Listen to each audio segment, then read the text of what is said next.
Alright everyone, in this video, pag-uusapan po natin yung final price ng VREIT or ng VistaREIT na IPO along with yung ibang mga detalye na ipinangako ko po sa inyo na pag-uusapan natin sa final video niya.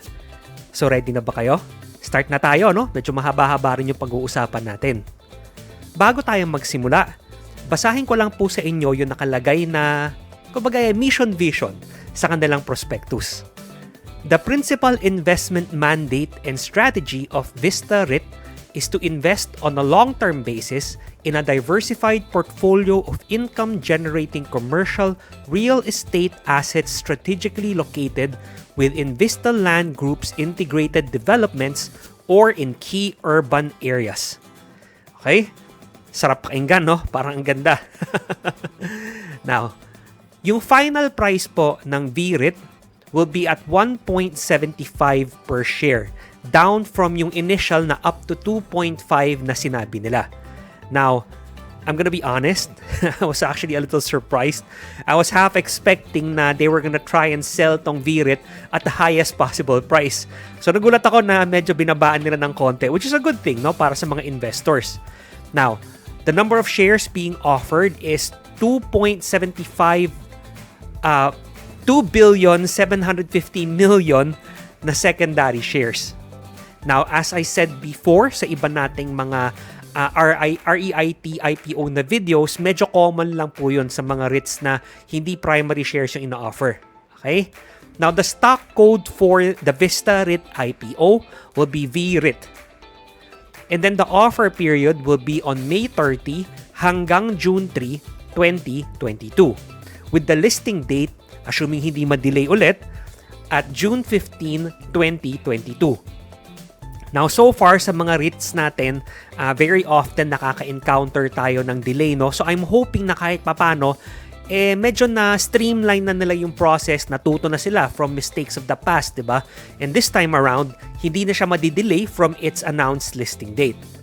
Now, the estimated yield, and I have to emphasize estimated, para sa dividends po nitong VREIT is 5.6%. And this number was taken from the Mercado Barkada na newsletter, no? If you want to subscribe to their newsletter, I'll include the link to that in the description box as well. Okay, so yung estimated yield natin, 5.6%. Obviously, it's not gonna be in the top 5, pero it's not the lowest one either. Okay? Now, yung allocation po ng IPO na to will be same as usual.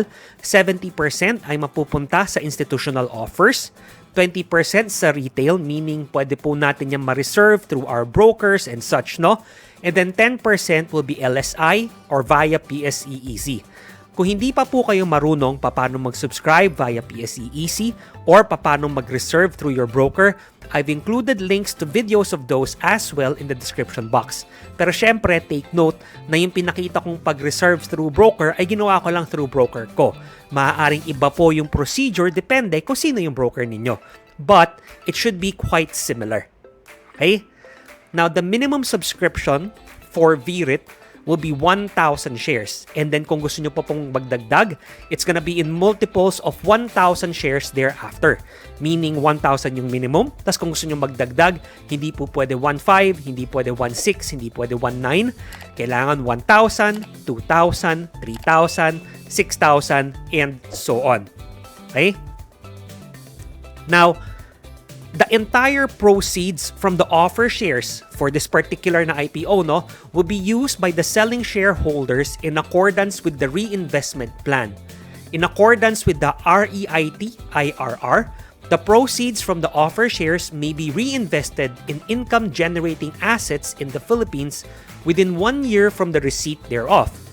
Pending the use of such proceeds, the selling shareholders may invest the net proceeds in short-term liquid investments, including, but not limited to, short-term government securities, bank deposits, and money market placements which are expected to earn interest at prevailing market rates subject to compliance with and as permitted by the REIT law.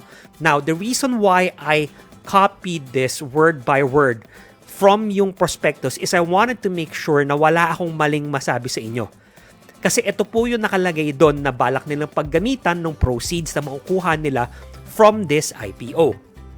Okay? So, kapag hindi nila kaagad maigamit yung pera sa income-generating assets, yun nga, dito lang sa Pilipinas, bawal sa US, bawal sa ibang parte ng Asia, within 1 year ng receipt, pwede rin nilang gamitin to for short-term liquid investments. Okay, so that's yung mga government securities, bonds, diba? Time deposits and what have you. Essentially, kung ano yung tingin nila na pinaka-maikinabang yung pera na nakuha nila to invest in. Okay? So, meron naman pong batas na nagdi-dictate ng lahat na to. But I'll be perfectly honest, I'm not 100% familiar with regards yung REIT law. Okay, so kapag gusto nyo pong aralin pa ng mas masinsinan yung batas po ng REIT dito sa Pilipinas, be sure to look for the pertaining documents to that. Now, the joint lead underwriter and bookrunner for this particular IPO will be China Bank Capital Corp, BDO Capital and Investment Corp, PNB Capital and Investment Corp, RCBC Capital Corp, SB Capital Investment Corp. Medyo marami, no? Naubos yung hininga ko. Now, I got a question that was very interesting. Sabi niya, paano kung kunwari, marami yung mga underwriters and bookrunners? Alangan naman isa-isa yun, titignan natin kung ano yung performance nila. Paano kung yung iba sa kanila, maganda yung performance, yung iba hindi? Paano yun? Okay, good question, no? When in doubt, sa mga ganitong klaseng pagkakataon, lalo na ganito na 5 pa yung underwriters nila. Kasi kapag 2-3 lang, I want to see yung suma total ng performance eh. Pero pag ganito na medyo marami, I think okay lang na kunin na lang natin yung track record ng, kumbaga, yung pinaka-lead na underwriter, which in this case is China Bank Capital Corp, who also serves as yung stabilizing agent for the VREIT IPO. Now, alam ko na itatanong nyo next, magkano yung naka-allot nilang amount para dito sa pag-stabilize, no? As far as I can tell, nung tinignan ko sa prospectus, walang exact amount na nakalagay. Ang nakalagay lang is meron nga po tayong stabilizing agent. Okay, now, I don't think na nagsisinungaling naman, quote-and-quote, kapag ganon, hindi naman sa nanloloko or anything. I think meron talaga silang nakaset aside, but hindi lang nila nilagay specifically yung amount doon sa prospectus. Baka sa updated prospectus in the next few days, meron na, but as of yung nabasa ko, for this recording, wala pa. Okay? So, if you guys know kung how much that is, please feel free to let everyone know by posting it in the comments section below. Now, the other thing that I would be remiss if I don't remind you is just because meron po tayong stabilizing agent, it doesn't necessarily mean na hindi na po ito bababa ng IPO price. Siyempre, finite naman po yung ganyan. Meaning, hindi naman infinite yung naka-reserve nilang pera na lahat na lang ng dips towards yung IPO price of 1.75 ay babantayan nila or haharangan nila. In fact, pwedeng bumabayan beneath 1.75, umabot ng mga 1.6, saka nila maisipan na, wait, lumalayo na, stabilize natin ng konti, saka nila iba-buy up. Kasi, within the prospectus, very meticulous yung wording nila kung saan nila pwedeng i-deploy or paano nila pwedeng i-deploy yung pera. So we can't expect na kailangan sumunod yung stabilizing agent or yung process sa kung ano man yung eksaktong naiisip natin sa utak natin. Okay? Now, sabi nga ni Ivan Glasenberg, it's nice to do an IPO where your investors get value straight away and the share price pops up. It proves you left something on the table for them. I always mention this, lalo na kasi merong pananaw yung mga tao sa mga Villar na stocks na minsan hindi gaano kagandahan, no? Now, I'm not saying they're wrong and I can't even blame them for that. Alright? But, tandaan natin lagi to. Gusto natin, syempre, hanggat kaya, kung nagsusubscribe tayo sa isang IPO, ay may nakukuha tayo agad. Kunyari, in the case of CRIT, yung last na REIT na nag-IPO, no? At the very least, even if you had no intention of holding it long-term, tas gusto mo lang yung short-term trade, from 2.55 na IPO price, umabot siya yata ng mga 2.93, if I'm not mistaken, no? 2.93, 2.90 something. So, at the very least, meron siyang naibigay doon sa mga traders and investors na naglagay ng pera sa kanya. Whichever yung viewpoint mo, whichever side you want to stand on, meron kang nakuha kahit papano. Diba? So we're hoping na sana yun din yung makita natin not just in this IPO but in all IPOs moving forward. Na sana meron silang something na itinara para sa mga investors sila para mabilis din na makuha ng mga investors sila yung kumbaga kapalit ng tiwala at ng hard-earned money na ilinagay nila in any IPO. Okay? Now, in this part of the video, it's when I usually say kung kukuha ako or hindi ng particular IPO na pinag-uusapan natin. In this case, similar sa ASLAG, I won't be participating in this IPO as well. As we can see, karamihan naman ng REITs, hindi siya biglang lipad eh. Or kung gumalaw man siya, hindi naman sobrang laki. So, I'm willing to take the risk na even if I wanted to trade this, na kaya ko siyang i-trade ng maayos kahit na hindi ko siya makuha ng IPO price. Okay? It's not because I think, Villar yan, babaksak yan or anything. Nothing like that. As I said, tinatry nating iwasan to think of things too negatively, no? Kasi di rin naman nakakabuti sa atin yun eh.